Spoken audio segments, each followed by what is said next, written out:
Hello, gents. This is just a quick little video to show you how to control the email notifications you are getting from your classes in Google Classroom.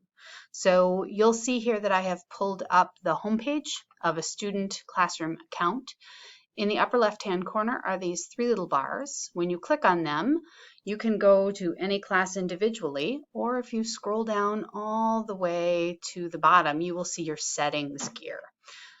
So you want to click into that. And when you do click into that, you'll see a whole lot of different things that you can control in terms of your settings. This first button here controls email notifications in general. So you can turn it off to turn off all email notifications.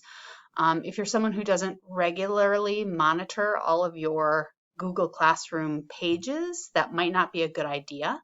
You might want to take a bit more of a surgical approach. So if you scroll down a little further, you'll see that you can control which notifications you get.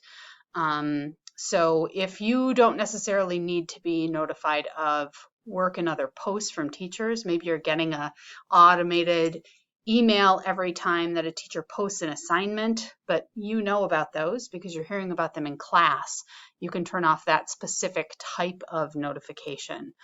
If you are someone who misses due dates a lot, you might not want to turn off the due date reminders for your work. You can also control this by class. So you'll see class notifications here at the bottom, and if you click this little caret here, it'll bring up the classes that you are enrolled in. So if you want to just turn off notifications for one class, because maybe that's the one you're getting lots and lots of notifications on, you can do that as well. But there are lots of ways for you to control this from your end of Classroom so you can unclutter your inbox. And I would encourage you to experiment with that and see what works for you. Thanks.